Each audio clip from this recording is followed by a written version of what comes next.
दिल्ली में घने कोहरे को लेकर अलर्ट जारी किया गया है। आईएमडी ने रेड अलर्ट जारी किया है। वाहन चालकों को खास ख्याल रखने की सलाह दी गई है।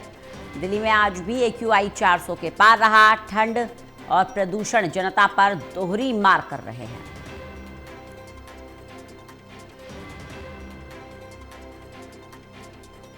तो बड़ी जानकारी दे दें आपको, ठंड और प्रदूषण अब त्रस्त कर रहे हैं दिल्ली एनसीआर की जनता को। आबो हवा तो जहरीली है ही, 400 के पार एक्यूआई दर्ज किया गया है। वहीं कोहरे को लेकर भी आईएमडी ने अलर्ट जारी किया है।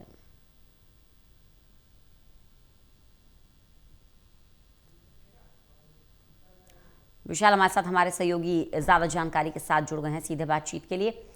विशाल, सबसे पहले दिल्ली के एक्यूआई की बात करेंगे। उतार चढ़ाव का पैटर्न बना हुआ है, लेकिन आंकड़ा डराने वाला है। 400 के पार एक्यूआई दर्ज किया गया है। क्या ज्यादा जानकारी है आपके पास? रंजना, बिल्कुल। देखिए, जो दिल्ली के अलग अलग इलाके हैं, जो 39 रेडार स्टेशन होते हैं, उनमें से लगभग 12 में से एक्यूआई लेवल जो है 400 के पार दर्ज किया गया है। वहीं अगर ओवरऑल एक्यूआई की बात करें तो सुबह 6 बजे तक जो ओवरऑल एक्यूआई था दिल्ली का, वो 382 था, यानी 400 से कुछ अंक नीचे था। और ये सिलसिला लगातार बना हुआ है। पिछले 3 दिन से हम देख रहे हैं कि एक्यूआई लेवल जो है 400 के बेहद करीब है।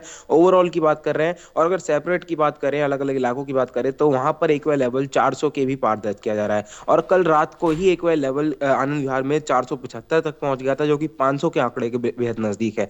तो अब ये सिलसिला लगातार बना हुआ है, और इस बीच अब मौसम विभाग की तरफ से घने कोहरे को लेकर भी रेड अलर्ट जारी कर दिया गया है। और वो उसका असर साफ तौर पर दिल्ली के आसमान में आज देखा भी जा रहा है। सुबह उठते ही जब लोगों की आंख खुली, लोग घरों से बाहर निकले, तब ये नजर आया कि जो कोहरा है वो काफी ज्यादा नजदीक आ चुका है, और इस वजह से जो विजिबिलिटी लेवल है वो भी मात्र 400 से 500 मीटर की रह गई है। यानी 400 और 500 मीटर के दायरे के बाहर कुछ भी देख पाना ये बिल्कुल ही असंभव हो गया है। तो ऐसे में वाहन जो चालक हैं, उनके लिए खासतौर पर मौसम विभाग की तरफ से एडवाइजरी जारी की गई है, और ये सलाह दी गई है कि आप जब सड़कों पर चले, अपनी रफ्तार धीमी रखिए, अपने गाड़ी की सभी लाइट जला के रखिए, ताकि आपके आगे पीछे चल रही गाड़ियों को पता लग सके कि सड़क पर और भी गाड़ियां चल रही हैं। क्योंकि ऐसे कोहरे के समय में काफी ज्यादा दुर्घटनाओं की संभावना बढ़ जाती है। और अभी जिस तरह से जो मौसम बना हुआ है, एक तरफ प्रदूषण है, एक तरफ कोहरा है, दूसरी ओर ठंड है, तो हम कह सकते हैं ट्रिपल अटैक जनता झेल रही है। बिल्कुल, ट्रिपल अटैक जनता पर मारा जा रहा है इस वक्त। मौसम की तरफ से भी जनता त्रस्त है। ठंड बढ़ रही है, कोहरा बढ़ रहा है, प्रदूषण बढ़ रहा है। ऐसे में तैयारियां क्या है? क्योंकि हम देख रहे हैं, देखिए, पहले तो अलाव का सहारा भी लोग ले लेते थे, लेकिन अब पॉल्यूशन क्योंकि बहुत ज़्यादा बढ़ रहा है, ऐसे में एक अलाव जलाने पर भी प्रतिबंध है कि किसी भी तरीके का आग, कूड़ा करकट ना जलाया जाए। ये पर्यावरण के लिए भी बेहद ज़रूरी है। ऐसे में लोग किस तरह से अपने आप को बचाएं? देखिए, अगर प्रयासों की बात करें तो सरकार ने जो है सभी निजी और सरकारी दफ्तरों को दिल्ली में जो आते हैं उनको 50% वर्कफोर्स से काम करने की अनुमति दी है, और वर्क फ्रॉम होम कल्चर अपनाने को है। और ये अब ये सलाह नहीं रह गई, अब ये नियम बन चुका है। जब तक प्रदूषण दिल्ली में है, ठंड दिल्ली में है, तो ये 50% वर्क फ्रॉम होम वाला सिस्टम जो है वो दिल्ली में लागू रहेगा। साथ ही साथ स्कूलों के लिए भी एडवाइस जारी की गई। इसमें छोटे बच्चे जो 5वीं क्लास तक के स्कूल हैं, उन सभी को बंद कर दिया गया है, ऑनलाइन मोड में शिफ्ट कर दिया गया है। और 9वीं से 11वीं के जो बच्चे हैं उनको हाइब्रिड मोड की सुविधा दी गई है।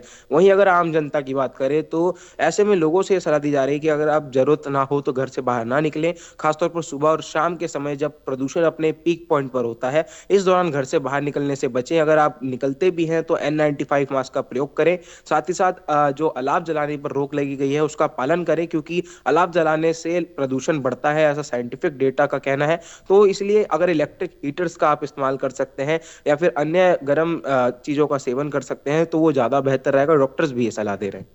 बिल्कुल।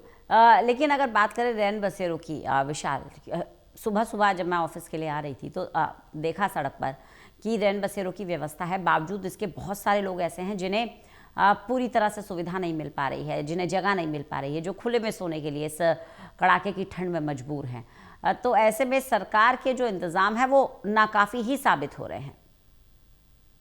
देखिए बिल्कुल, क्योंकि दिल्ली में जो रैन बसेरों की संख्या है और जो बेघर लोगों की संख्या है वो काफी ज्यादा अंतर है उसमें। बेघर लोग काफी ज्यादा भारी मात्रा में है, वही रैन बसेरे काफी लिमिटेड है। और इन रैन बसेरों में भी जब लोग जाते हैं उनको रजिस्टर करना होता है, उसके बाद ही उन्हें जो है रात गुजारने की अनुमति मिलती है।